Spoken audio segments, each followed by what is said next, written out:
రాజకీయ మరియు కుల సర్వే ఈ తెలంగాణ సమాజాన్ని, అదేవిధంగా ఈ దేశం మొత్తాన్ని ఎక్స్రే తీయాలి.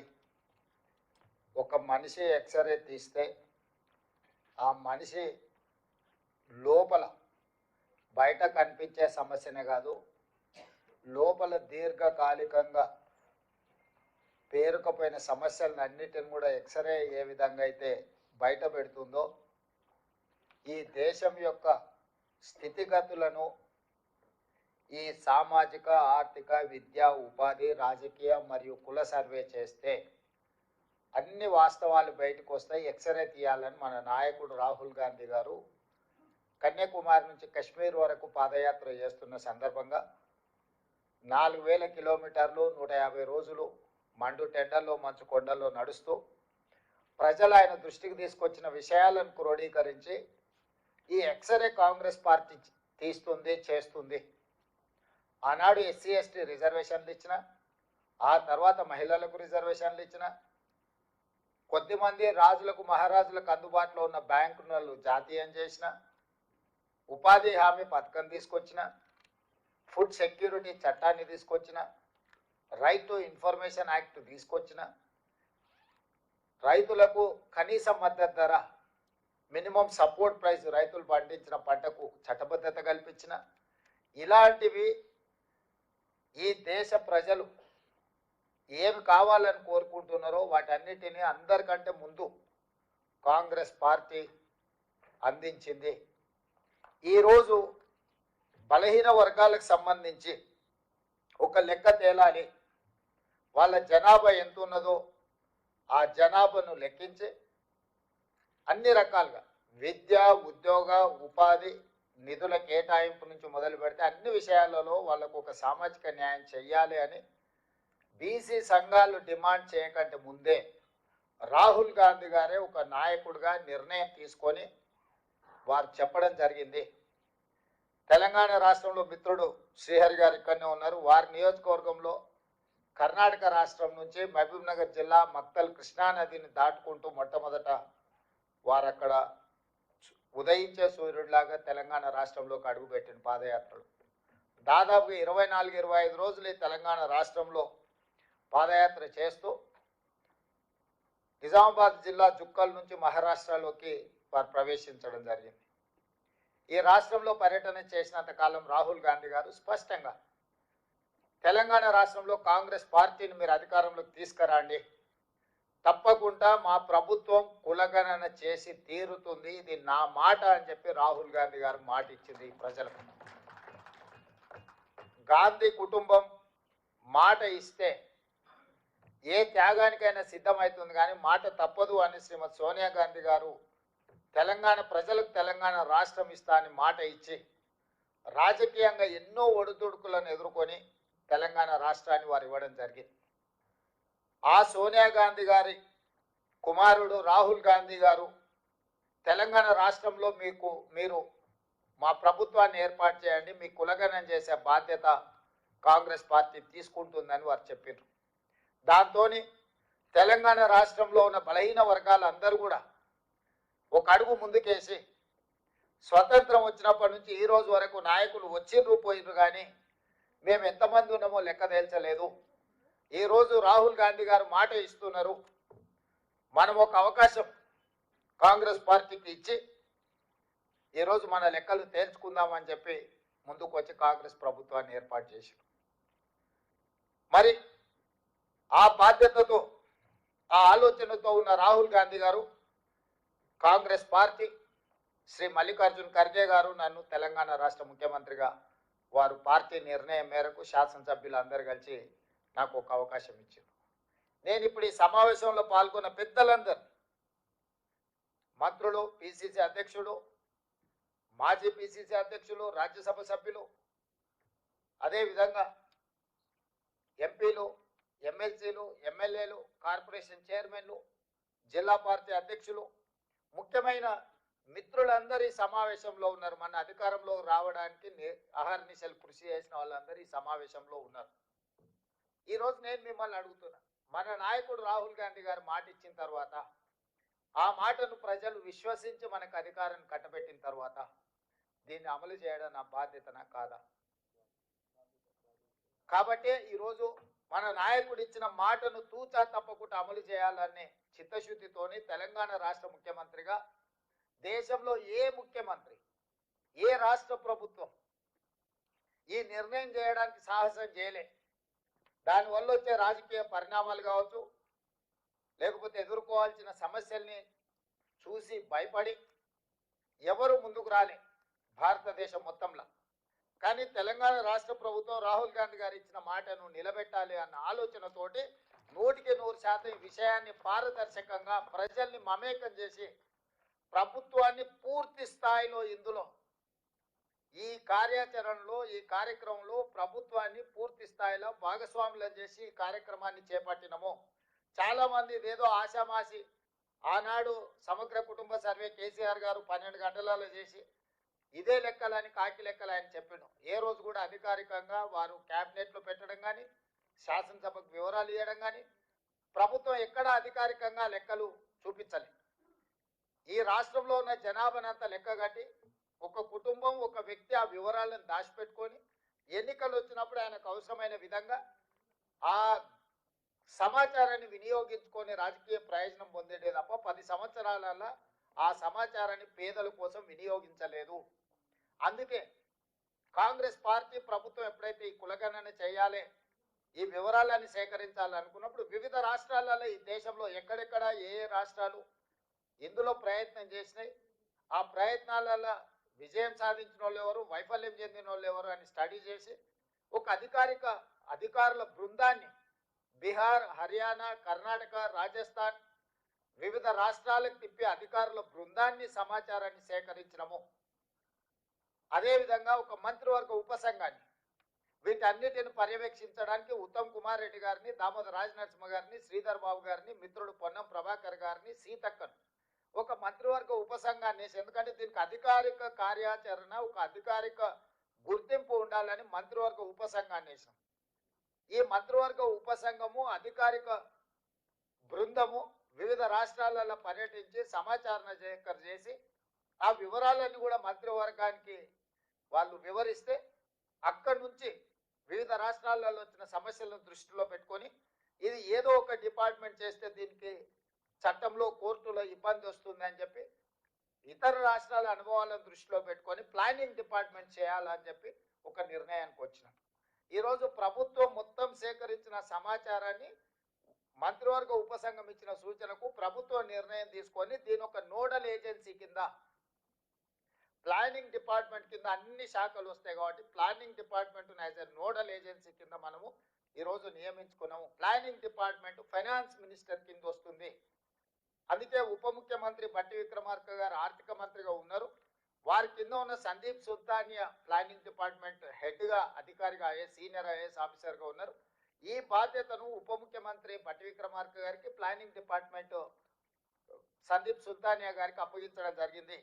ఆ తర్వాత మనము ఈ రాష్ట్రాన్ని మొత్తం 94,863 విభాగాలుగా ఒక్కొక్క క్లస్టర్ 150 ఇండ్లు మొదటి 3 రోజులు ఇండ్ల వివరాలు సేకరించినాం.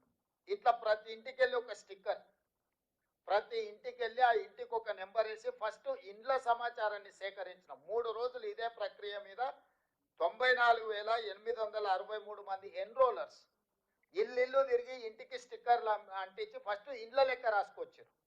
వీళ్ళు పనిచేస్తున్నారా లేదా అని పర్యవేక్షించడానికి 9,628 మందిని సూపర్వైజర్లు, ప్రతి 10 మంది ఎన్రోలర్స్కి ఒక సూపర్వైజర్ని పెట్టి ఈ 10 మంది ఎన్రోలర్స్ ఇల్లు తిరిగి ఇంటికి స్టిక్కర్ అంటించి ఆ ఇళ్ళ వివరాలు సేకరిస్తున్నారా లేదా అని చెప్పి సూపర్వైజర్లను నియమించినాం. వీళ్ళ మీద మండల స్థాయిలో ఒక అధికారిని వేసినాం. ఆ మండల స్థాయి అధికారుల మీద ఒక అడిషనల్ కలెక్టర్ స్థాయి, జిల్లా స్థాయి ఇంకొక అధికారిని నియమించాం. ఆ పైన కలెక్టర్ను పెట్టినాం.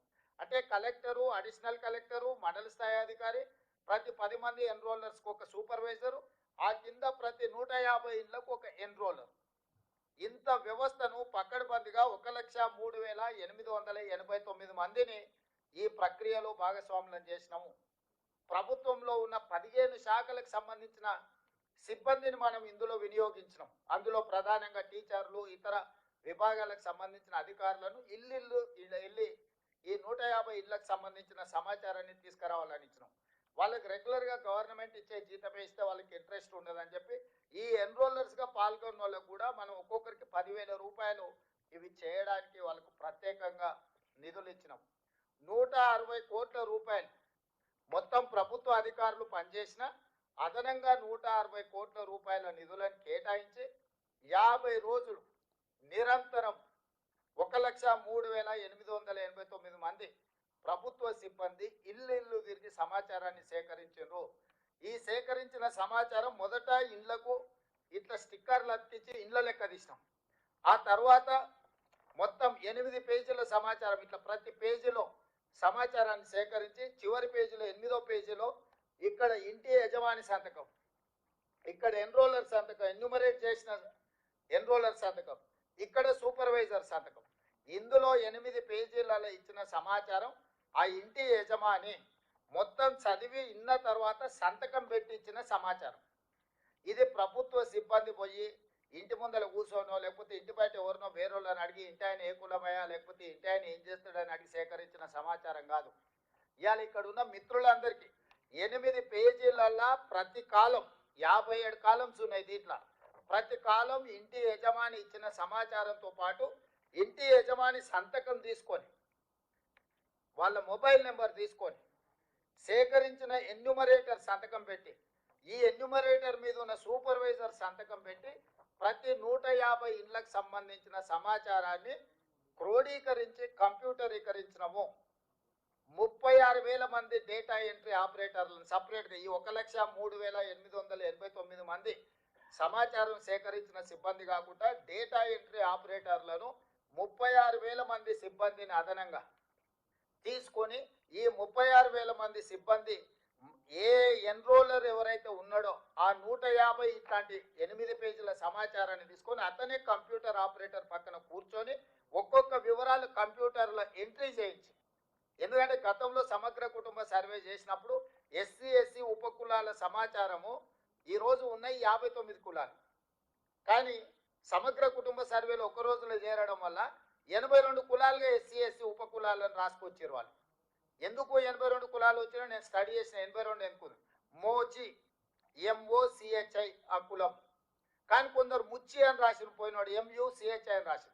ఆ కంప్యూటర్ కొట్టేటోడు మోచిని ఒక కులం కింద కొట్టిండు, ముచ్చి ఇంకొక కులం కింద కొట్టిండు. చెండాడ అని ఒక కులం ఉంది, CHA NDA DA ఉండాల్సిన దగ్గర చెండాండా అని కొట్టుకొచ్చాడు. సో అదొక కులం కింద ఇదొక కులం కింద చివరికి ఎస్సీ ఉపకులాలు 82 కులాలుగా మారినాయి. అంటే రాసుకొచ్చినోడు ఒకడు, కంప్యూటర్లో ఎంట్రీ చేసినోడు ఒకడు, ఇవి బయటికి చెప్పినోడు ఒకడు. ఎవరికి పొంతం లేకపోవడంతో సమగ్ర కుటుంబ సర్వే చంద్రశేఖరరావు ఏదైతే లెక్కలు చెప్తున్నాడో తప్పుడు లెక్కలుగా అర్థం పర్థం లేని లెక్కలుగా మారి అవి బయట పెడితే వాళ్ళ పరువు పోతుంది. ప్రభుత్వం చేసిన ఆనాటి ప్రభుత్వం చేసిన మొత్తం వ్యవహారం అంతా ప్రజలకు అర్థమవుతుందని అది ఆయన్నే సిగ్గుతోని లోపల దాచిపెట్టుకొని ఎన్నికలు వచ్చినప్పుడు ఆయనకు వాడుకున్నాడు. అందుకే బయట పెట్టలే. సో అందుకోసమని మనం ఏం చేసినామంటే ఎవరైతే ఎన్రోలర్గా ఇల్లు తిరిగి సమాచారం సేకరించాడో అతనే వచ్చి కంప్యూటర్ ఆపరేటర్ పక్కన కూర్చొని కంప్యూటర్కి ఇందులో జిల్లా పేరు, మండలం పేరు, గ్రామ పంచాయతీ పేరు, ఆవాసం పేరు, అంటే హ్యాబిటేషన్ ఎక్కడ, వార్డు నెంబర్ ఎంత, ఇంటి నెంబర్ ఎంత, ఏ కోడు, ప్రతిదీ ఎవరైతే రాసుకొచ్చిండో అతనే కంప్యూటర్లో ఎంట్రీ చేసి మళ్ళీ ఈ 150 దేనికి దానికి బండలు కట్టించినాం. మనం ఎన్నికలలో ఓటర్ల బ్యాలెట్ ఎట్లయితే కౌంట్ చేసినాక బండిల్ కట్టి దాచి పెడతామో రేపు ఎవరైనా గిట్లనే ఏదో ఒకటి చెత్తబాగులు వాగి ఇది తప్పుడు లెక్కలని అంటారని చెప్పి ప్రతి 94,863 మంది ఎన్రోలర్స్ 150 ఇళ్ళకి ఏదైతే లెక్కలు రాసుకొచ్చారో ప్రతి 150ను బెండలు కట్టి మనం ప్రభుత్వం వీటిని దాచిపెట్టింది. ఇవాళ ఏ బ్లాక్లో ఎక్కడ తప్పు జరిగిందో వాళ్ళని చెప్పమని ఉంది. మనం ఆ బెండలు తీసి ఓపెన్ చేసి పోదాం ఆ ఊర్లో, ఆ బ్లాక్లో పోయి మళ్ళీ క్రాస్ చెక్ చేయడానికే మనకు రెడీగా ఉంది. కంప్యూటర్ల సమాచారమే కాదు, రాసుకొచ్చిన సమాచారం కూడా ఈరోజు మన దగ్గర స్పష్టంగా నిక్షిప్తం చేసి పెట్టినము. రేపు ఎవడైనా మన ప్రాసెస్ను, మన విధానాన్ని తప్పుపట్టి ఈ బీఆర్ఎస్ వాళ్ళు, బీజేపీలో ఎవరితోనో ఒకరితో కోర్టులో కేసు వేయించి ఈ ప్రాసెస్నే తప్పుపట్టి మొత్తం ఈ తీసుకున్న ప్రక్రియనే మొత్తం నిర్వీర్యం చేయాలని ప్రయత్నం చేస్తారు. కాబట్టి ఎలాంటి అవకాశం ఇవ్వకుండా మెటిక్యులస్గా ఈరోజు ఇట్లా సమాచారాన్ని సేకరించి డేటా ఎంట్రీ చేసి చేసినాం. ఇందులో మనకు వచ్చిన సమాచారం ఏంది? మొత్తము మనకు 3,84,74,554 మంది ఇందులో సమాచారంలో పాల్గొన్నారు. ఇది మనం రాసుకొచ్చింది కాదు. ఈ కుటుంబాలందరూ బయటికి వచ్చి ఇంత జనాభా మనతోని వాళ్ళు నమోదు చేయించుకున్న జనాభా. ఇప్పుడు జనాభా 4 కోట్లు ఉంది, లేకపోతే జనాభా మాది తగ్గింది, లేకపోతే మాది ఇంకో కొందరిది అక్కడ జరిగింది ఇక్కడ జరిగింది ఏదైతే అంటురో ఇది సెల్ఫ్ డిక్లేర్డ్ డేటా. ఇది ప్రభుత్వం ఇష్టంగా కూర్చొని ప్రభుత్వ కార్యాలయంలో కూర్చొని రాసింది కాదు. ఇల్లు తిరిగి ఇంటి వాళ్ళని అడిగి ఇంటి వాళ్ళు ఇచ్చిన సమాచారం మీద అప్లికేషన్ మీద వాళ్ళు సంతకం పెట్టుకొచ్చి ఇచ్చాం. ఇప్పటి వరకు ప్రభుత్వంలో నమోదు చేయించుకున్న వాళ్ళు 3,54,77,554 మంది ఈ రోజు మన దగ్గర నమోదు చేయించుకున్నారు. ఈ కుటుంబాలు ఎన్ని అంటే టోటల్గా దాదాపుగా ఈ కుటుంబాలు అన్నిటిని కూడా 1,12,00,000 పైగా కుటుంబాలు ఇందులో పాల్గొన్నాయి. ఈ మిగతా వాళ్ళు ఏదైతే 3 లక్షల పైచిలకు కుటుంబాలు పాల్గొనలేదో ఒక అంచనా 16 లక్షల పైగా జనాభా, 3,56,000 కుటుంబాలు మనకి ఇందులో మన ఇండ్లు గుర్తించిన వాళ్ళు, మన ఇంటికి స్టిక్కర్ అంటించిన వాళ్ళు నమోదు చేయించుకోలేదని ఒక అంచనాకు వచ్చినాము. ఈరోజు ఈ మొత్తం ప్రక్రియనే తప్పుపడుతున్నారు. నేను ఇక్కడ ఉన్న మా బీసీ సోదరులు నేను అడిగేది ఒకటే, ఈరోజు ఈ ప్రక్రియను తప్పుపట్టడం ద్వారా మొత్తం ఈ వ్యవస్థని కుప్పగూల్చాలని ఒక కుట్ర జరుగుతుంది.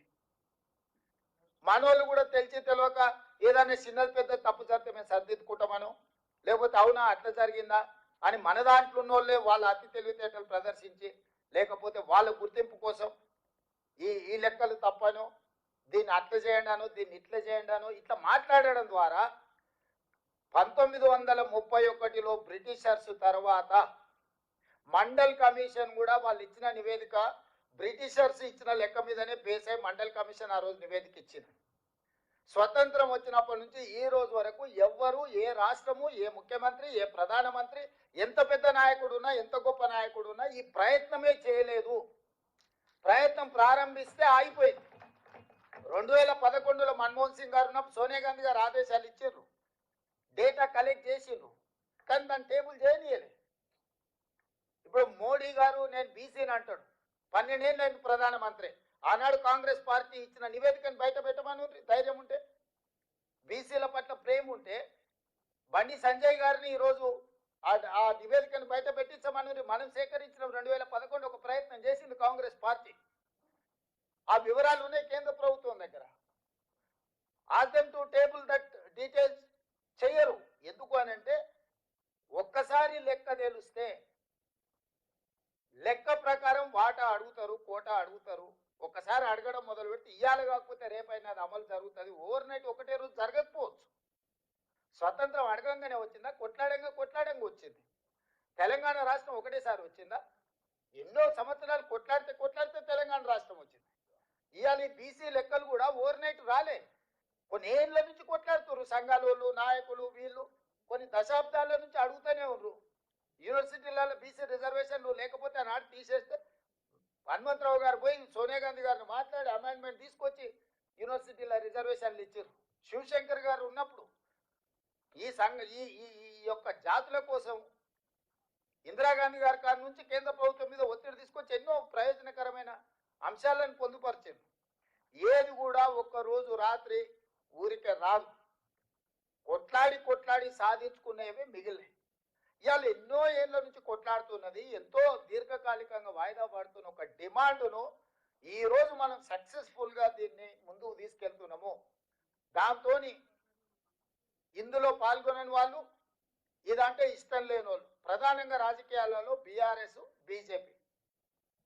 ఈరోజు కాంగ్రెస్ పార్టీ ఒక రాష్ట్రంలో చేపట్టిన ఈ ప్రక్రియ 100% న్యాయపరంగా, చట్టపరంగా, అధికారికంగా ఈ నివేదికని ఈరోజు మనం తయారు చేసినాము. ఒక్కసారి అఫీషియల్ గా ఈ రాష్ట్ర ప్రభుత్వం చేసిన నివేదిక కోర్టు ముందల నిలబడ్డది అని అంటే ప్రతి రాష్ట్రంలో ఈ డిమాండ్ వస్తుంది, ప్రతి రాష్ట్రంలో చేయాల్సిన పరిస్థితి వస్తుంది. అన్ని రాష్ట్రాలలో ఈ డిమాండ్ చేస్తే దేశం మొత్తంలో అమలు చేయాల్సి వస్తుంది. దేశం మొత్తంలో ఎప్పుడైతే అమలు చేస్తారో బీజేపీ పార్టీలో ఆధిపత్యం వహిస్తున్న ఒకటి రెండు సామాజిక వర్గాలకు ఇది తీవ్ర విఘాతం కలుగుతుంది. తెర వెనకాల ఉండి కానీ తెర ముందలుండి కానీ బీజేపీలో ఉన్న ఒకటి రెండు పెద్ద అధికారాన్ని చెలాయించే సామాజిక వర్గాలకు ఇది గుదిబండగా మారుతుంది. అందుకే బీజేపీ కాంగ్రెస్ చేసిన ప్రక్రియను తప్పుపట్టి ఏ లెక్క లేకుండా చేయాలని చూస్తున్నారు. నేను ఇప్పుడు మిమ్మల్ని అడుగుతున్న మిత్రులారా, ఇంత కష్టపడి స్వయంగా ప్రజలు డిక్లేర్ చేసిన సంతకం పెట్టి సెల్ఫ్ డిక్లేర్డ్ డేటా ఈరోజు 3,54,77,554 మంది ఇందులోకి వచ్చిండ్రు. దీని ప్రకారం 96.9% సర్వే జరిగింది. ఇంకా 3.1% సర్వే పరిధిలోకి రాలేదు. వాళ్ళందరినీ కూడా సర్వే చేస్తామని రెండో విడత కూడా మనం అవకాశం ఇచ్చిన 16 నుంచి 28 తారీఖు వరకు. గతంలో మనం ఇల్లు తిరిగినాం. ఇవాళ అపార్ట్మెంట్స్ ఉంటాయి సిటీలో, కొన్ని ప్రాంతాలలో మనకు అర్థం కూడా కాదు. అందుకే మనం ఆన్లైన్ పెట్టినాం, అదేవిధంగా టోల్ ఫ్రీ నెంబర్ పెట్టినాం, గవర్నమెంట్ ఆఫీసులలో మనము కౌంటర్స్ ఓపెన్ చేసినాం. అయ్యా మీరు ఎవరున్నా మీరు సమాచారాన్ని ఇవ్వదలుచుకుంటే టోల్ ఫ్రీ నెంబర్ చెప్తే మా అధికారి మీ ఇంటికి వచ్చి లెక్కలు రాసుకొస్తాడని చెప్పినాం. ఒకవేళ అట్లా కాదు, మీరు చదువుకున్న వాళ్ళు, సాఫ్ట్వేర్ ఇంజనీర్లు, డాక్టర్లు, లాయర్లు అయితే ఆన్లైన్లో మీరు ఎన్రోల్ చేయించండి, ఆన్లైన్ అవైలబిలిటీ ఇచ్చినాం. అదేవిధంగా మీరు పోతా గవర్నమెంట్ ఆఫీస్కి వచ్చి కూర్చొని మీరు నమోదు చేయించుకోవడం అంటే గవర్నమెంట్ ఆఫీస్లో కూడా పెట్టినాం. ఇంతకంటే పారదర్శకంగా ఈ రాష్ట్రంలో, ఈ దేశంలో ఎక్కడైనా జరిగిందా? ఇంత పారదర్శకంగా మనం చేస్తున్నా చంద్రశేఖరరావు గారు, హరీష్ రావు గారు, తారక రామారావు గారు ఇప్పటి వరకు నమోదు చేయించుకోలే. ఎందుకు వీళ్ళు నమోదు చేయించుకుంటలేరు? ఏంది కారణం? వాళ్ళందరూ నమోదు చేయించుకుంటే మీ లెక్క తెలుస్తుంది, వాళ్ళ లెక్క తెలుస్తుంది.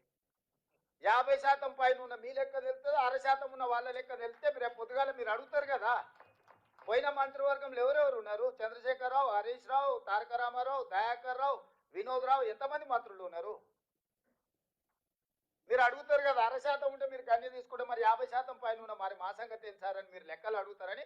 ఎట్టి పరిస్థితుల్లో ఈ లెక్క అనేది ముద్ర కాకూడదు, ఈ లెక్క అనేది జరగకూడదు. అంటే ఈ లెక్కనే తప్పుడు లెక్క అని చెప్పి మన మీద బురద చల్లితే ఇక వీళ్ళు వెనక్కి పోతారు, భయపడతారు. మనోళ్ళు కూడా ఏ లెక్క లేని దగ్గర ఏదో ఒక లెక్క పెట్టుకొని మాది అంతుండే ఇప్పుడు ఇంత తగ్గిందని.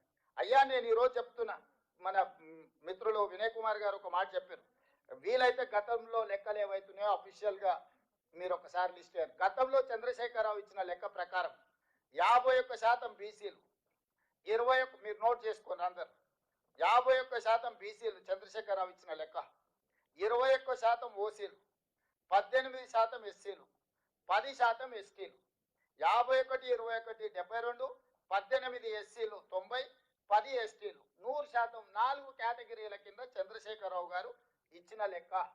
చంద్రశేఖరరావు గారు ఇచ్చిన లెక్క ప్రకారం వాళ్ళు హిందూ ప్రాక్టీసింగ్ బీసీలా, ముస్లిం ప్రాక్టీసింగ్ బీసీలా ఎవరు అనేది పక్కన పెడితే ఆయన ఇచ్చిన మొత్తం లెక్క 51%. ఇవాళ మనం ఇచ్చిన లెక్క నేను చెప్పదలుచుకున్నా. ఏది? 3,54,77,554 మందిలా ఎస్సీలు 17.43%, ఎస్టీలు 10.45%, బీసీ హిందూ ప్రాక్టీసింగ్ వాళ్ళు అంటే 46.25%, అదేవిధంగా బీసీ ముస్లిం ప్రాక్టీసింగ్ వాళ్ళు 10.08%. ఈ రెండు కలిపితే మనకు 56.33%. నేను ఇప్పుడు మా మిత్రులను అడుగుతున్నా, 51% ఎక్కువనా 56.33% ఎక్కువనా? మిత్రులారా మీరు చెప్పండి, బీసీల లెక్క తగ్గిందా పెరిగిందా? మరి 5-6% దాదాపుగా పెరిగితే ఈరోజు ఎవడో వస్తాడు బీసీల లెక్కలు తగ్గించిండు రేవంత్ రెడ్డి, బీసీల లెక్కలు తగ్గించిండు అంటాడు. చంద్రశేఖరరావు 21% ఓసీలు ఇచ్చాడు. నేను ఇచ్చిన లెక్కల్లో 15.79 ఓసీల లెక్క. ఓసీలు చంద్రశేఖరరావు 21% ఇస్తే రేవంత్ రెడ్డి 15.79% ఇచ్చాడు. ఓసీల లెక్క తగ్గిందా పెరిగిందా? మరి ఓసీల లెక్క తగ్గింది, సేమ్ అది బీసీలలో పెరిగింది. ఇవాళ 5 కేటగిరీల కింద నేను ఇచ్చిన SC, ST, BC, minority, OC. KCR 4 కేటగిరీలు ఇచ్చి 4 కేటగిరీల బీసీ, ఓసీ, ఎస్సీ, ఎస్టీ 51% బీసీలు ఇచ్చిండు, 21% ఓసీలు ఇచ్చిండు, 18% ఎస్సీలు ఇచ్చిండు, 10% ఎస్టీలు ఇచ్చిండు. 4 కేటగిరీల కింద చంద్రశేఖరరావు లెక్కలు ఇచ్చిండు. ఇందులో మైనారిటీ కేటగిరీ ఎక్కడుందో మీరు చెప్పండి. ఇవాళ మనం ఇచ్చింది 5 కేటగిరీలు ఇచ్చినాం. 5 కేటగిరీల BC, OC, SC, ST, minority. మైనారిటీస్లలో ముస్లిం, హిందూ ప్రాక్టీసింగ్ వాళ్ళు ఉన్నారు, ముస్లిం ప్రాక్టీసింగ్ వాళ్ళు ఉన్నారు, ముస్లింలలో బీసీ ప్రాక్టీసింగ్ వాళ్ళు కూడా ఉన్నారు. ఇవాళ తుర్క చాకలి అని ఉన్నారు, తుర్క మంగలి అని ఉన్నారు, దూదేకుల అని ఉన్నారు. వీళ్ళందరూ ఏంటి, ముస్లింలలో కూడా కటింగ్ చేసేటోళ్ళు ఉన్నారు, ముస్లింలలో కూడా బట్టలు ఉతికేటోళ్ళు ఉన్నారు, ముస్లింలలో కూడా దూదేకుల వాళ్ళు ఉన్నారు. నరేంద్ర మోడీ గారు, ఇది ఒక్కసారి నరేంద్ర మోడీ గారు గతంలో ఆయన చెప్పింది చూపిస్తా. గుజరాత్ నేను ముఖ్యమంత్రి ఉన్నప్పుడు 70 ముస్లిం కులాలను నేను బీసీలలో చేర్చిన, బీసీలకు కూడా ఇచ్చిన, నేను ప్రచారం చేసుకోలేదని 2022లో నరేంద్ర మోడీ గారు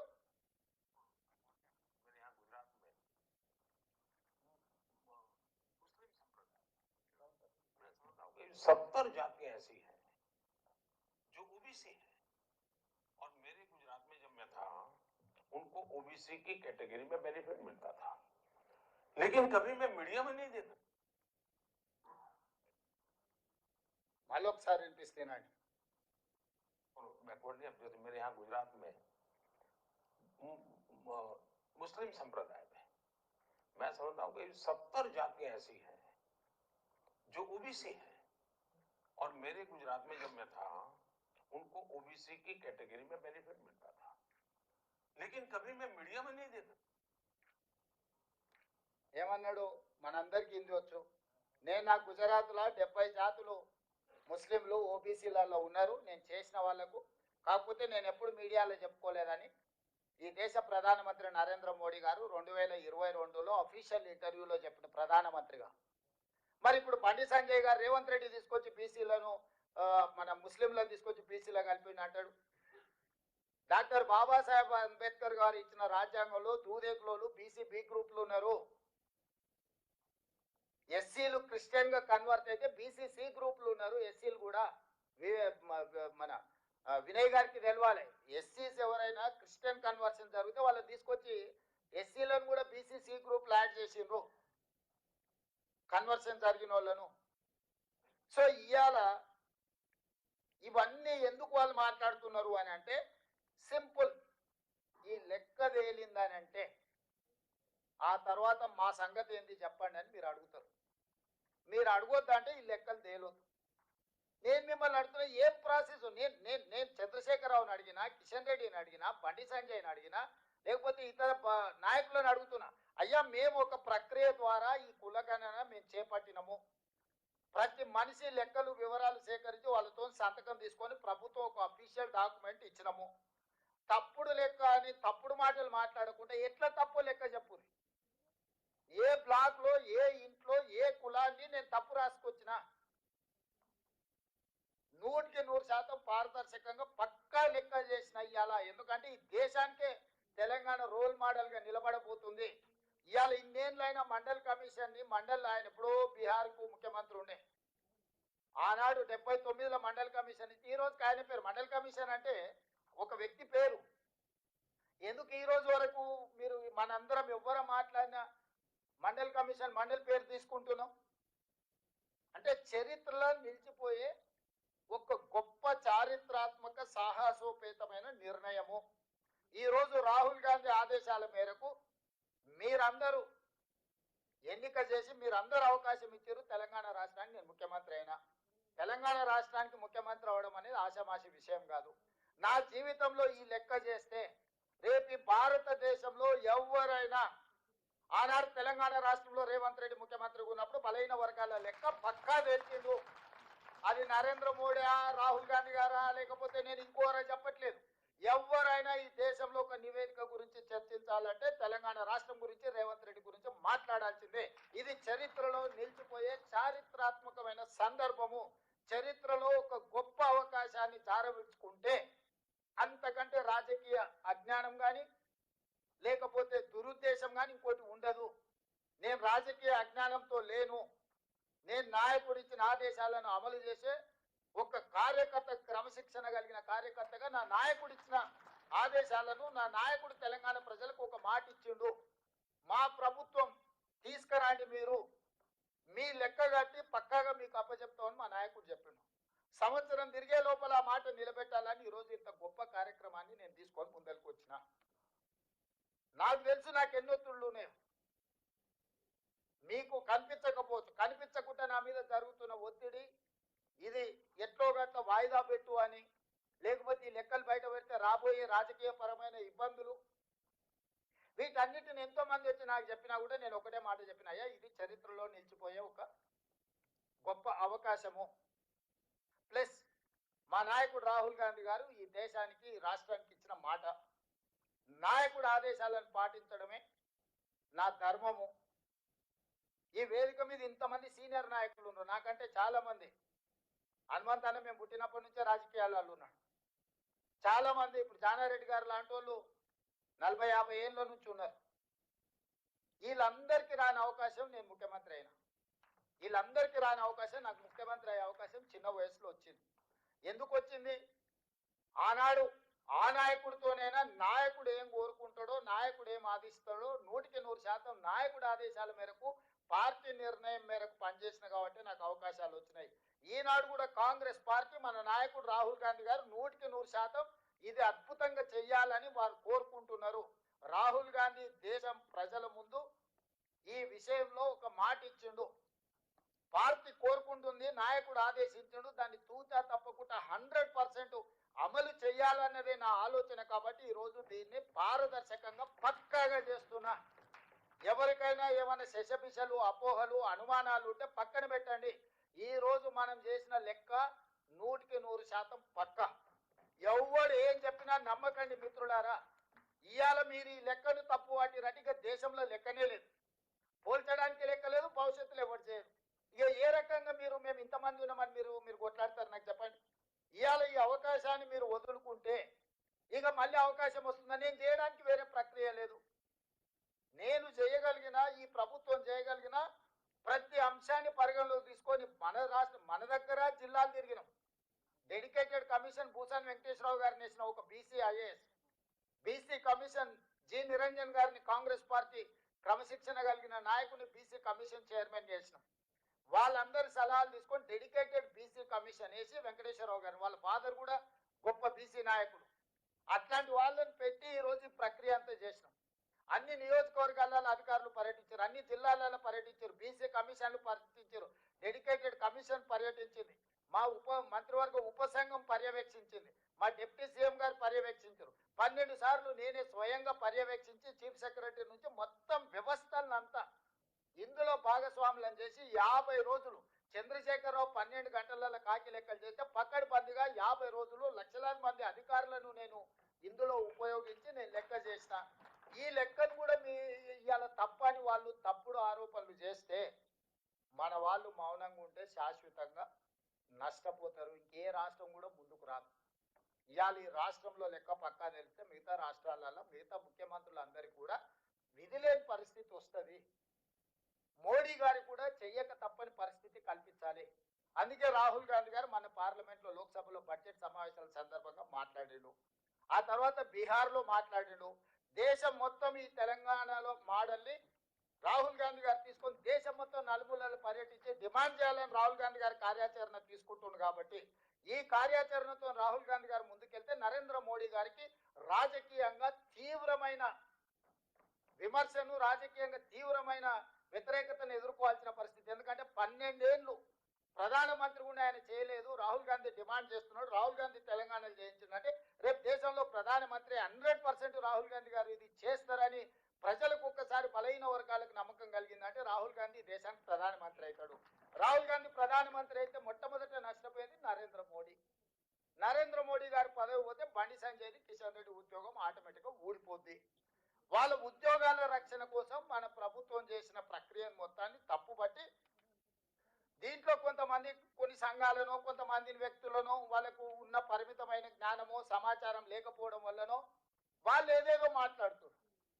దీన్ని తిప్పికొట్టకపోతే, దీన్ని ప్రజలకు వివరించకపోతే, మీరు దీని ఓనర్షిప్ తీసుకోకపోతే, this is your property, this is not my property, this is your property has to protect your self. మీకు ఒక ఆస్తిని జమ చేసి రాహుల్ గాంధీ గారు ఇస్తే మీరు ఆ ఆస్తిని కాపాడుకోకపోతే రేపు భవిష్యత్తులో ఏం చెప్పుకుంటారని నేను అడుగుతున్నా. ఇక్కడ ఉన్న మిత్రులందరూ, మీరందరూ చదువుకున్న వాళ్ళు, నాకంటే గొప్ప చదువులు చదువుకున్న వాళ్ళు, మీకు సోషల్ ఇంజనీరింగ్ తెలిసిన వాళ్ళు, సోషల్ రెస్పాన్సిబిలిటీ ఉన్న వాళ్ళు ఇందులో ఉండరు. మీరు ఎవరికి వాళ్ళు ఏదో లేదు రేవంత్ రెడ్డి గారు చేసి ఆయన చెప్పుకుంటారులే, పట్టి విక్రమార్క చేసి ఈయన చెప్పుకుంటారులే అంటే ఇది అల్టిమేట్ గా ఎవరికి నష్టము? మరి ఇక మీరు అందరు కట్టబట్టుకొని బయటకు బయలుదేరకుండా ఎక్కడికక్కడ మీరు ఎవరికి వాళ్ళు సైలెంట్ కూర్చుంటే, సైలెంట్ స్పెక్టేటర్స్ కింద ఉంటే ఇది 100% మీకు తీరని నష్టము. ఇక ఈ దేశంలో ఇంతకంటే ఒక పకడ్బందీ ప్రక్రియతో చేయగలిగిన రాష్ట్రం లేదు. అన్ని రాష్ట్రాలను చూసి ఒక పకడ్బందీ ప్రక్రియతోటి ఈరోజు నేను ఇది చేపట్టిన. దీన్ని మీరు కాపాడుకోండి. దీన్ని కాపాడుకోకపోతే ఇక నా శక్తి మేరకు నేను చేసిన. ఇక దీన్ని మీరందరూ కలిసి కంచేసి కాపాడుకోవాల్సిన సందర్భం వచ్చింది.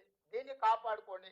కాపాడుకోవడమే కాకుండా ప్రజల దగ్గరికి తీసుకెళ్ళాలి. కాంగ్రెస్ పార్టీ కార్యకర్తలుగా, కాంగ్రెస్ పార్టీ అభిమానులుగా రేపు రాహుల్ గాంధీ గారిని మనం ప్రధానమంత్రిని చేయాలంటే ఓ కార్యాచరణ మనకు ఉండాలి. కార్యాచరణ లేకపోతే కూడా మనం ఈ ప్రక్రియను ప్రజల దగ్గరికి తీసుకెళ్ళలేము. ఒకటి, మనం ఏ రకమైన ప్రక్రియ ద్వారా ఈ సమాచారాన్ని సేకరించి క్రోడీకరించి ఈరోజు మనం లెక్కలు చెప్తున్నామో, లెక్కలు తప్పని కాదు, ఎక్కడ తప్పు ఉందో చూపించమని సవాల్ విసురుతున్నా కేటీఆర్ను, హరీష్ రావును, కిషన్ రెడ్డిని, బండి సంజయ్ని, రేవంత్ రెడ్డి, తెలంగాణ రాష్ట్ర ప్రభుత్వము, మహేష్ కుమార్ గౌడ్ గారు పిసిసి అధ్యక్షుడిగా ఈరోజు మేము కట్టిన లెక్క తప్పైతే ఎక్కడ తప్పు ఉందో చూపించమని సూటిగా అడుగుతున్నా. నేను ఉత్తగానే తప్పు అని దీన్ని మొత్తాన్ని బుట్టదాఖలు చేసేదానికి కుట్ర జరుగుతుంది. కుట్రగా చేయడంలో భాగంగానే తప్పు అని మాట్లాడుతారు. ఫలానా దగ్గర తప్పు ఉందని ఇప్పటివరకు ఎవరైనా చూపించారా? ఎవరైనా మేధావులని మీటింగులు పెట్టి చెప్పేటోళ్ళు రేవంత్ రెడ్డి చేసిన ఫలానా ఊర్లో కొండారెడ్డిపల్లిలో ఫలానా దగ్గర ఈ బీసీ బదులు ఓసీ అని రాసిందని మళ్ళీ లెక్క చూపించిందా? పోనీ ఫలానా దగ్గర ఈ లెక్కలో తప్పు ఉందని ఎప్పుడని చెప్పిందా? ఏదీ లేదు. జస్ట్ బట్టగాల్చి మీద వేస్తావు, నువ్వు తుడుచుకుంటే తుడుచుకో, లేకపోతే నువ్వే కాలిపోతావు. ఆర్పుకో, తుడుచుకో. సో తొండిగా మొండిగా వాళ్ళు వాదిస్తున్నారు. రాజు గొప్పడా మొండోడు గొప్పడా అంటే ఒకసారి మొండోడు గొప్పడు అన్నాడు అంటే వెనకట్టుకోవడం. ఇవాళ మనం ఇంత ధర్మంగా ఇంత కార్యక్రమం మీరందరూ ఎవరు నన్ను ఒత్తిడి ఏం చేయలే కదా, మీరు ఎవరు వచ్చినా నాన్న ఎందుకు చేస్తలేవు అని ఎప్పుడైనా అడిగిరా? నేనే బాధ్యత తీసుకొని ఫిబ్రవరిలోనే పొన్నం ప్రభాకర్ గారితో అసెంబ్లీలో తీర్మానం చేయించి అక్కడి నుంచి మంత్రివర్గ ఉపసంఘాన్ని వేసి, అక్కడి నుంచి డెడికేటెడ్ కమిషన్ వేసి, అక్కడి నుంచి బీసీ కమిషన్ వేసి, అక్కడి నుంచి అధికారులను ఇతర రాష్ట్రాలకు పంపించి, అక్కడి నుంచి మొత్తం సమాచారాన్ని సేకరించి నేను ఒక పద్ధతి ప్రకారము ఇవాళ దీన్ని చేసి ఒక లెక్క తేల్చిన. ఈ లెక్కల వల్ల ఏం ప్రయోజనం, ఆ ప్రయోజనాలు ఎట్లుండాలి, కులాలు ఉపకులాలకు ఎట్లా ప్రయోజనం చెందాలి, నాకు సెకండ్ ఫేజ్. ఫస్ట్ ఫేజ్ మీ లెక్క తెలుసుకోండి. ఇవాళ నేను మీకు చెప్పేది ఒకటే, మీ లెక్క పక్కాగా మీ సంఖ్యలు ఉందనుకో, మీరు ఎవరు అడిగినా పుస్తకం తీసి ఇట్లా ముందు పెట్టి నా లెక్క ఇంత ఉన్నది, నా సంగతి ఏందో చెప్పు అని మీకు అడగడానికి మీ దగ్గర ఏమీ లేదు, పోల్చుకోవడానికి ఏమీ లేదు, సరి చేసుకోవడానికి ఏమీ లేదు. ఈ రోజు ఫస్ట్ డాక్యుమెంట్, ఇప్పుడు రాజ్యాంగం కూడా బాబాసాహెబ్ అంబేద్కర్ గారిని చైర్మన్ చేసి ఒక రాజ్యాంగాన్ని రాసుకున్న తర్వాత పరిపాలనలో అమలు చేస్తూ పోయినప్పుడు సవరణలు చేసుకుంటూ వచ్చారు. ఒకవేళ అవసరం అనుకుంటే అప్పుడు సిచ్యువేషన్ ప్రకారం ఆ రోజు ప్రజలకు ఏం అనుకూలం ఉందో కొన్ని సవరణలు వేసినప్పుడు 76th అమెండ్మెంట్ ఇంతకుముందే వినయ్ గారు చెప్పారు, రాజ్యాంగంలో 77వ సవరణ ద్వారా మనం కొన్ని మార్పులు చేసుకున్నామని. ఈరోజు నేను అనేది కూడా ఈరోజు మనం ఇంత పకడ్బందీ నివేదిక తెచ్చినాం. రేపు దీని ద్వారా సంక్షేమం ఎట్లా అమలు చేయాలి, లేకపోతే అభివృద్ధి ఎట్లా అమలు చేయాలి, లేకపోతే సామాజికంగా ఎట్లా న్యాయం చేయాలి, ఆర్థికంగా ఎట్లా న్యాయం చేయాలి, విద్యలో ఎట్లా న్యాయం చేయాలి, ఉపాధిలో ఎట్లా న్యాయం చేయాలి, రాజకీయంగా ఎట్లా న్యాయం చేయాలి, వీటన్నిటికీ ఒక లెక్క దొరుకుతుంది. ఆ లెక్క మీరు అడగడానికి ఉంటుంది. ఇది శాశ్వతంగా చరిత్రలో నిలబడిపోయే ఒక కాంప్రహెన్సివ్ డెడికేటెడ్ కాస్ట్ సర్వే. ఇందులో ఒక బీసీల లెక్క చేయలే, రెడ్డి లెక్క ఉంది, వెల్మోల లెక్క ఉంది, కమ్మోల లెక్క ఉంది, అయ్యగార్ల లెక్క ఉంది, సేట్ల లెక్క ఉంది, చిన్న చిన్న మేరీ, ఇప్పుడు మా రాజేందర్ వచ్చిన మేరీ కాకపోతే ఆరకట్క కావచ్చు, చిన్న చిన్న మైన్యూట్ కులాలు ఉప కులాలు కూడా మనం లెక్క తీసినాము. It is not that easy. No politician can take this type of risk. I have taken that because of my leader has committed something. I wanted to deliver that. మా నాయకుడు ఒక కమిట్మెంట్ ఇచ్చి నా కమిట్మెంట్ ఫుల్ఫిల్ చేయడం, ఆయన నా మీద ఎంత విశ్వాసం ఎంత నమ్మకం ఉంటే నన్ను రాష్ట్రానికి ముఖ్యమంత్రి చేయమని ఖర్గే గారు రాహుల్ గాంధీ గారు నిర్ణయం తీసుకొని ఉంటారు. 100% నా మీద విశ్వాసం నమ్మకం పెట్టినరు ఖర్గే గారు రాహుల్ గాంధీ గారు. అంటే ఈరోజు దాన్ని నిలబెట్టుకునే బాధ్యత నా మీద ఉన్నది. అందుకే ఈరోజు లాభ నష్టాలను బేరీజు వేయకుండా, రాజకీయ ఒత్తిళ్లను లెక్క చేయకుండా ఈరోజు ఈ లెక్కలన్నిటిని కూడా నేను పక్కగా తీసిన మిత్రులారా. ఇది క్యాజువల్గా జరగలే. ఎన్నో రివ్యూస్ మీటింగ్స్, ఎన్నో ఇన్స్ట్రక్షన్స్, ఎన్నో ఫాలోఅప్లు చేసి ప్రతి కలెక్టర్తో నేను మాట్లాడిన, కలెక్టర్స్ కాన్ఫరెన్స్ చేసిన, కలెక్టర్లను ఇక్కడికి పిలిచి కలెక్టర్స్తో కంప్లీట్గా ఇంటరాక్ట్ చేసిన, అన్ని కలెక్టర్లను ఎట్లా చేయాలనేది అందరు ఆఫీసర్లను నేను పర్సనల్గా సెక్రటేరియట్ పిలిచి గంటల కొద్దీ కూర్చోబెట్టి వాళ్ళందరికీ సూచనలు ఇచ్చి, ఎక్కడ కూడా మిస్టేక్ జరిగితే అసలు ప్రభుత్వం ఎవరిని స్పేర్ చేయదు, ఎవరిని క్షమించదు అని చెప్పి వాళ్ళందరిని కూడా ఒక క్రమశిక్షణతో కూడుకున్న కార్యాచరణతో ఈరోజు ఈ లెక్కలు తేల్చినాము. ఈ 16 నుంచి 28 వరకు కూడా రెండో విడత ఎవరైతే నమోదు చేయించుకోలేదో వాళ్ళ లెక్కలు వచ్చిన తర్వాత దీనికి చట్టబద్ధత కల్పించడానికి మనం పూర్తిగా నిర్ణయం తీసుకున్నాము. That is final document. ఎందుకంటే రేపు కోర్టు ఏమంటది, ఏదైనా పరిస్థితిలో నువ్వు ఫెయిర్ ఆపర్చునిటీ ఇవ్వలేదు, లేకపోతే నువ్వు ఒక ప్లాట్ఫామ్ ఇవ్వలేదు, నువ్వు హడావిడిగా ఏదో లెక్కలేసి క్లోజ్ చేసినావు, ఇట్లాంటి చిన్న చిన్న కోర్టులో ఏదైనా మన అందరికీ ఒక అవకాశం ఇవ్వలేదు నువ్వు అంటారని సెకండ్ ఫేజ్ కూడా మళ్ళీ పూర్తి స్థాయిలో పబ్లిసిటీ కల్పించి అన్ని రకాల ప్లాట్ఫామ్స్ వాడినాం. అప్పుడు మనం ఇండ్ల దగ్గరికి పోయినాం, అప్పుడు మనం అధికారులను పంపించినాం, ఇప్పుడు ఆన్లైన్ ఇచ్చినాం, వాళ్ళకు టోల్ ఫ్రీ నెంబర్ ఇచ్చినాం, గవర్నమెంట్ ఆఫీసులలో ఇచ్చినాం, అన్ని రకాల ప్రక్రియలు మనం తీసుకున్నాము. రేపు కోర్టుకు పోయి ఎవరైనా నాకు అవకాశం రాలేదు నమోదు చేయించుకోవడానికి, నాకు ఈ ప్రభుత్వం అవకాశం ఇవ్వలేదని చెప్పనిక లేదు. అందుకే ఈ సెకండ్ ఫేజ్ రీఓపెన్ చేసిన.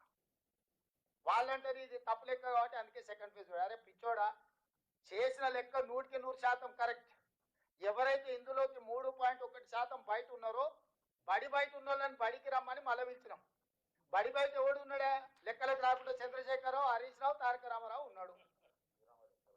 జనాభా లెక్కలలోనే లేరు. జనాభా లెక్కల నుంచి కొట్టేయాల్సిన పరిస్థితి వచ్చింది. నేను మా సంఘాల మిత్రులు చెప్తున్నా, వాళ్ళు ఇంటి ముందర పోయి డప్పు కొట్టురు, మేల్కొల్పు డప్పు. మా సంఘాలలో చేసినోని నన్ను తింటారేదా, చేసినోని నిలబెట్టి లైన్లో నిల్చోబెట్టి లెక్కలు కట్టకుండా. ఇవాళ బీసీ సంఘాలకు నా విజ్ఞప్తి ఒకటి, అరే ఇంత కష్టపడి మీకోసం తల బగల కొట్టుకొని మీకు ఏదో ఒకటి చేయాలా, మా నాయకుడు చెప్పిండు, దీన్ని ఎట్లో గట్లా ఒక పట్టాలు ఎక్కించాలని నేను ప్రయత్నం చేస్తే మళ్ళీ నన్నే రాళ్ళతో కొడుతారు. చేయనోడు మంచిగా బాగా ఫామ్ హౌస్లో పండుకున్నా వాడే మంచోడాడు. తండ్రి చేయడు, కొడుకు చేయడు, అల్లుడు చేయడు, లెక్కలకే రావంటారు, మీరు లెక్కనే లేరంటారు. వాళ్ళేమో మంచోళ్ళు అయిపోయారు, వాళ్ళ సంఘాల మీటింగులు వాళ్ళు పెడితే వాళ్ళ దగ్గర పోయి మనోళ్ళు కూర్చుంటారు. ఇంత కష్టపడి చేసిన రేవంత్ రెడ్డిని విలన్ చేస్తారు. వద్దన్నటోడు ఎట్లా వద్దన్నాడు, వాడు విలనే. కావాలన్న వాళ్ళకి మీకోసం పనిచేస్తే మీరు కూడా విలన్గా చూసినాక ఇంకా ఇంకా ఇంకా ఇక ఇక ఇది ఎట్లా ముందర పడుతుంది మీరు చెప్పురు. నాకు నష్టం మీకా నాకా? మరి ఇక మీరు దీన్ని కాపాడుకోకపోతే, మీరు వచ్చి అండగా నిలబడకపోతే, మీరు వచ్చి నా పక్కన నుంచొని మా ముఖ్యమంత్రి మా రేవంత్ రెడ్డి చేసింది 100% కరెక్ట్గా ఎవడరా చెప్పినోడు రా, లెక్క చేద్దాం రా, ఏ ఊర్లో ఏ వార్డులో ఏ సందులో తప్పుందో లెక్క చెప్పు, మేము వచ్చి నిలబడతామని మీరు కట్టబట్టుకొని నిలబడితే ఈ సమస్యకు పరిష్కారం దొరుకుతుంది. మీరు చూసి చూడనట్టు మాకెందుకులే అన్నట్టు ఉన్నారంటే ఇది పట్టాలు ఎక్కదు. దీన్ని పట్టాలు ఎక్కించుకొని రైలును పరిగెత్తించి మీరు అనుకున్న గమ్యం చేరాలంటే ఇక మీదే బాధ్యత. నా బాధ్యత అయిపోయింది. అసెంబ్లీలో పెట్టి లెక్కలు చేసి దీనికి చట్టబద్ధత కల్పించే వరకు ముఖ్యమంత్రిగా నా బాధ్యత అయిపోయినట్టే. ఆ నుంచి ముందుకు తీసుకెళ్లాల్సిన బాధ్యత మీదే. ఇది రీలే రన్. నేను ఇక మీ చేతికి అందిస్తున్నా. రన్నింగ్లో ఒక్కడే ఉరకకుండా 4 ఉరుకుతారు కదా, రీలే రన్ 4x4. ఇక నేను మీకు అందే చెప్తా, రేపు అసెంబ్లీలో చట్టం చేసి మీకు అప్పచెప్తే మీరు తీసుకొని దీన్ని ఎట్లా ముందుకు ఉరుకుతారో ఇంకా మీ ఇష్టం. ఈడున్న వాళ్ళందరూ స్టేక్ హోల్డర్స్. ఇవాళ అందుకే నేను మా అధ్యక్షుడిని మా పొన్నంను అడిగినాయా అందరిని వీళ్ళు నేను ఒకసారి మాట్లాడదలుచుకున్నా. ఇంత కష్టం చేస్తే నుంచి అనకపోతే కానీ తిడుతుంటే ఆపకపోతే ఎట్లా ఇష్టం లేనోడు తిట్టబట్టే వారు రాళ్ళు కొట్టబట్టే. మరి ఇవాళ ఇక మీకోసం ఇంత కొట్లాడి ఇంత చేస్తే అరే మావాడు మాకేదో చేసిండే అని మీరు అనకపోతే మా నాయకుడు రాహుల్ గాంధీ ఒక మంచి చిత్తశుద్ధితోని ముందుకు వచ్చాడు, మా రాహుల్ గాంధీ గారు చెప్పబట్టి మా నాయకుడు చేసిండని మీరు చేయకపోతే ఎట్లా? అందుకే ఒక కార్యాచరణ పెట్టుకుందాం. ఎన్ని కులాలు ఉన్నాయో ఎవరికి వాళ్ళు వాళ్ళ సామాజిక వర్గం బాధ్యత తీసుకోండి. ఎవరి వాళ్ళు మీ సంఘం మీటింగ్ పెట్టుర్రి. మీరు 1000 మందితో పెడతారా, 10,000తో పెడతారా, ఎవరి వాళ్ళు ఏ వర్తికల్ వాళ్ళు తీసుకోండి. మార్చి 10 లోపల అన్ని సంఘాలలో వాళ్ళ సంఘం మీటింగ్ పెట్టుర్రి. అయ్యా ఈ లెక్క పక్కాగా ఉంది, ఈ లెక్క ప్రకారం మీ డిమాండ్స్ ఏమున్నాయో అందులో తీర్మానం చేయరు. మీరు రాజకీయంగా ఏం కోరుకుంటారు, ఆర్థికంగా ఏం కోరుకుంటారు, బడ్జెట్లు ఏం కోరుకుంటారు, లేకపోతే మీ ఉద్యోగాలు ఏం కోరుకుంటారు, ఉపాధి ఏం కోరుకుంటారో మీరు అందులో తీర్మానం చేసుకోండి. ఇవాళ ఈ లెక్కను మీరు ఏ మాత్రం కాదు కూడదు అన్నారంటే ఇంకా జీవితంలో మళ్ళీ ఇది రాదు. ఇవాళ ఇందులో చేరని వాళ్ళు ఎవరంటే వాళ్ళు చేరిన రోజు ఆటోమేటిక్గా నెంబర్ పెరుగుతుంది. ఇప్పుడు పాపులేషన్ ప్రతి 10 సంవత్సరాలకు ఒకసారి చేస్తాం. 2011లో లెక్క చేసినాం, ఓ లెక్క తేలింది. 2021 చేయాల్సింది మోడీ గారు చేయలేదు.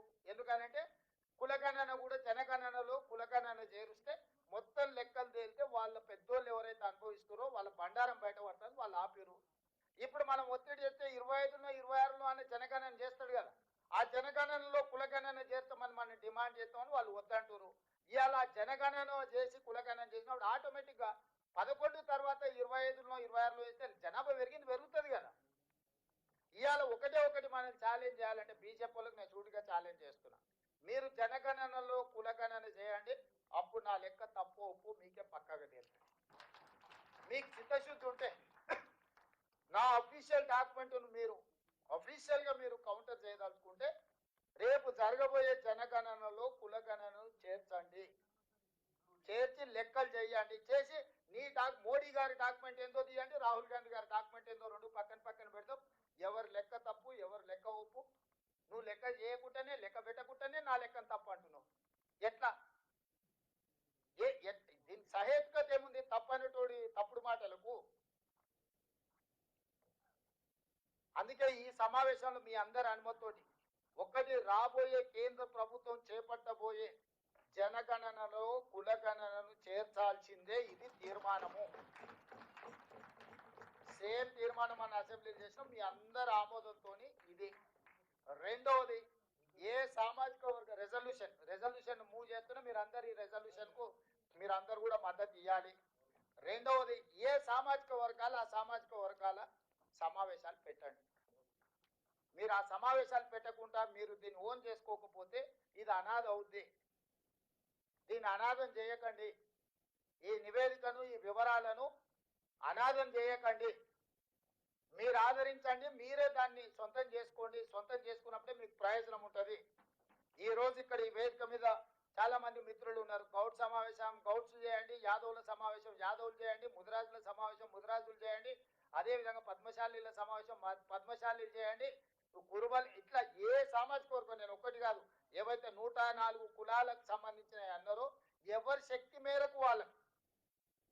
నేను మా శ్రీనివాస్ చెప్తున్న ఆరకట్క సమావేశాన్ని నువ్వు మొదలుపెట్టు శ్రీనివాస్, ఇమ్మీడియట్ గా నేను నీకు బాధ్యత ఇస్తున్నా. మిగతా అట్లా ఎవరికి వాళ్ళు వాళ్ళ సామాజిక వర్గానికి మీరు గ్రౌండ్ తీసుకుంటారా, మీరు ఫంక్షన్ హాల్ తీసుకుంటారా, మీరు ఏం తీసుకుంటారు, మీరు ఏం చేయగలుగుతారో మార్చి 10 తారీఖు లోపల అన్ని సామాజిక వర్గాలకు సంబంధించిన వాళ్ళు ఎవరికి వాళ్ళు వాళ్ళ సామాజిక వర్గాలకు పెద్ద ఎత్తున సమావేశం పెట్టి ఈ లెక్క పక్కా ఉంది, మేము దీన్ని ఆమోదిస్తున్నాం, దీని ప్రకారం